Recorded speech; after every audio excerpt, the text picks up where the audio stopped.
Lunch করাতে সময় হয়েছে। শোনেন, আমি একটা কথা বলি, লাঞ্চ করার জন্য আসিনি, আমরা অভিযানে আসছি।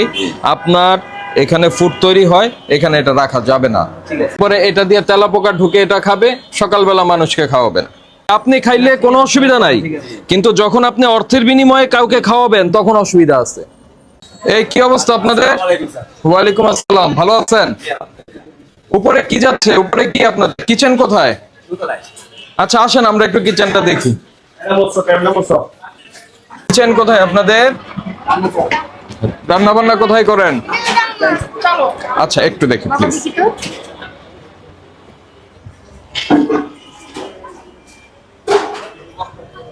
কি নাম আপনাদের ভাই? আপনার নাম কি? কালাম হোসেন। আপনি কি হিসাবে আছেন? বাবুর্চি। কি কি রান্না করেন? আমাদের জায়গায় ভাত, মাছ, ভর্তা, ভাজি। ইয়ে হয় না বিরিয়ানি তেহারি? হ্যাঁ হয় না? শুধু বিরিয়ানি হয়। বিরিয়ানি হয়। হ্যাঁ। বিরিয়ানির ফ্লেভার কি দিয়ে বানান? আমরা কোনো ফ্লেভার খাই না। সত্যি? জি। আমাদের বিরিয়ানি চেক করলে কথা বলেন নিচে আছে। আচ্ছা এটা কি নিচের এগুলো একটু বের করেন তো।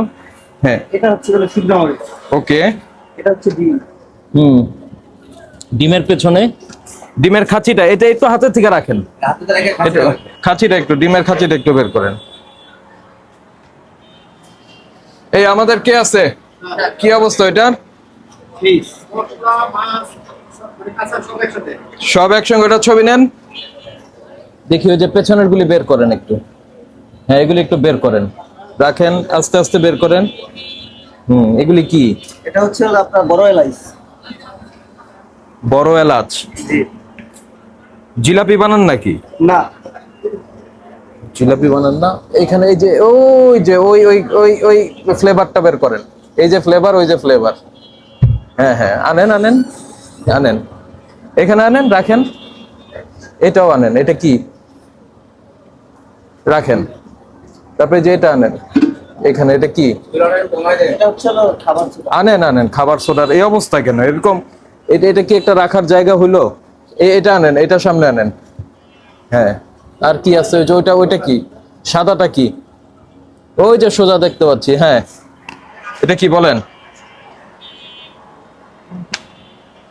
এটা হচ্ছে হলো সেকাইন আচার বানানোর জন্য। দেখি না, একটু খোলেন না। কিসের স্যাকারিন? আচার বানানোর জন্য। আচার বানানোর জন্য স্যাকারিন? কি বলেন এগুলি? রাখেন। ওই যে ওইটা, ওইটা কি? ওগুলি নামেন, আনেন, এগুলি বের করেন। এটা হচ্ছে মেথি। মেথি।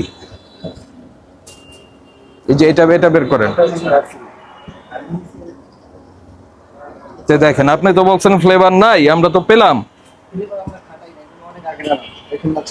তো রেখে দিচ্ছেন কি করতে? ফেলে দিবেন?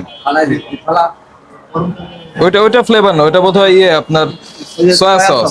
সয়া সস, সয়া সস তো ব্যবহার করা নিষেধ না, এটা ব্যবহার করা নিষেধ। এটা রাখেন। এখন আর ফেলে দেওয়ার সুযোগ নাই। এই যে এটা হাতে রাখেন, দেখেন উপরে রাখেন। হ্যাঁ এগুলিতে ঢাকনা লাগবে, ঢাকনা ছাড়া আপনি রাখতে পারবেন না। প্রত্যেকটা ঢাকনা লাগবে, বুঝতে পেরেছেন? এই প্রতিষ্ঠানের নাম কি? গাউসিয়া সুবাস্তুর পাশে, তাই না? লেখেন ইয়ে ফ্রিজে কি পেয়েছেন সেটা লেখেন। ভাই শোনেন, আপনার এটা প্রতিষ্ঠান, কি নাম আপনার? মোহাম্মদ আবু সাইদ। আবু সাইদ সাহেব, কোথায় বাড়ি আপনার? শরীয়তপুরে। শরীয়তপুরে। শোনেন, সেটা হচ্ছে যে এই রেস্টুরেন্ট তো অর্থের বিনিময়ে আপনি খাবার বিক্রি করেন, তাই না? সেই খাদ্যদ্রব্য তৈরির উপকরণ কখনোই এইভাবে খোলা অবস্থায় রাখা যাবে না। এটা তো বাণিজ্যিক ভিত্তিতে খাবার তৈরি হচ্ছে, আপনি তো ফি সাবিলিল্লাহ খাওয়াচ্ছেন না। হ্যাঁ এটা দান করছেন না, আপনি টাকার বিনিময়ে আপনি খাবার বিক্রি করছেন। আপনার এই খাবারের উপকরণে প্রত্যেকটা ঢাকনা থাকতে হবে। কাজ শেষ ঢাকনা দিয়ে দিতে হবে, ঠিক আছে? ঢাকনার ভেতর থেকে বের করবেন, ঢাকনা দিবেন। তারপরে আপনার এই ধরনের ফ্লেভার ব্যবহার করার কোনো সুযোগ নাই। ন্যাচারালি খাবারের যে ফ্লেভার হবে সেটাই, এর বাইরে যাওয়ার দরকার নাই। বুঝতে পেরেছেন? এটা তৈরি করতে যে কেমিক্যালটা ব্যবহার হয় সেটা মানুষের কিডনি ডায়ালাইসিস করতে যে কেমিক্যাল ব্যবহার হয় সেটা দিয়ে তৈরি হয়। এটা খাবারের কোনো উপযোগিতা নাই, খাবারে ব্যবহার করার কোনো সুযোগ নাই। এই কোম্পানিগুলিকে বলে যে এই কোম্পানি ওরা যে ডিক্লারেশন দেয় ওখানে কোথাও লেখা নাই কিন্তু খাবারে ব্যবহার করা যাবে, কিন্তু আমাদের হোটেল রেস্টুরেন্টগুলি এটা অর্ডার ছিল তো হেরা দিছে, এরা সবকিছু দিছে, আমরা খালি পেয়ে করছি। কেরাজল হেরা দিছে। বিরিয়ানি ফ্লেভার নিলে নিতে পারেন, নিচ থেকে একটু নিয়ে যায়। আর কেরাজলের তো এমনি বিরিয়ানি ইচ্ছা গন্ধ করে, তো দেওয়ার হোটেলে আমার কোনো দরকারই পড়ে না, আমরা দেবো না টোটালে। একটু নিচ থেকে এটা হলো বিরিয়ানি ফ্লেভার নিয়ে যায়। হ্যাঁ দেখেন, সমস্যা নেই, দরকারে সমস্যা নেই। লাঞ্চ করা তো সময় হয়েছে। শোনেন, আমি একটা কথা বলি, লাঞ্চ করার জন্য আসিনি, আমরা অভিযানে আসছি। আপনার এখানে ফুড তৈরি হয়, এখানে এটা রাখা যাবে না। ঠিক আছে। ফ্রিজের মধ্যে কাঁচা মাছ মাংস, রান্না করা মাছ মাংস, মশলা এবং ম্যারিনেট করা খাবার একসঙ্গে রাখা যাবে না। যদি ম্যারিনেট করা খাবার রাখতে হয় আলাদা স্টেনলেস স্টিল অথবা প্লাস্টিকের এয়ার টাইট কন্টেনারের মধ্যে আপনাকে খাবার রাখতে হবে আলাদা করে। বুঝতে পেরেছেন? আপনি যে কাজগুলি করছেন এটি শাস্তিযোগ্য অপরাধ। যেমন এটা আপনার এখানে পেলাম, আপনি দাবি করছেন যে আপনি কোথাও দেননি, কিন্তু আপনার এখানে আছে মানেই এটা ব্যবহার করার ঝুঁকি রয়েছে। জি। ঠিক আছে, এটার জন্য ভোক্তা অধিকার সংরক্ষণ আইনে 2 লক্ষ টাকা জরিমানার বিধান আছে। আপনি ফ্রিজের ম্যানেজমেন্ট ঠিক নাই, ওটার জন্য 1 লক্ষ টাকা জরিমানার বিধান আছে। আপনি উপকরণে ঢাকনা দিচ্ছেন না, এটার জন্য 1 লক্ষ টাকা জরিমানা করার বিধান আছে। খোলা ময়লার পাত্র রেখেছেন, সেটার জন্য জরিমানা করার বিধান আছে। যদি আইন সুচারুরূপে কি বলে ইমপ্লিমেন্ট করতে যাই, আপনার এই প্রতিষ্ঠানটা এর চেয়ে বন্ধ করে দেওয়া ভালো হবে। বুঝতে পেরেছেন? প্রথম কথাই হচ্ছে অপ্রয়োজনীয় কোনো কিছু, রাখছিল বেশিরভাগ হলো গ্যাস লাগে না, স্যার। লাকড়ির কথা বাদ দেন, এছাড়াও অনেক উল্টাপাল্টা জিনিসপত্র আপনি রেখেছেন যেগুলি রাখার দরকার নাই। বুঝতে পেরেছেন? তারপরে মেঝেটা এখন আপনার কি বলবো, এটা তো যিনি ভাড়া দিয়েছেন তারও দায়িত্ব আছে।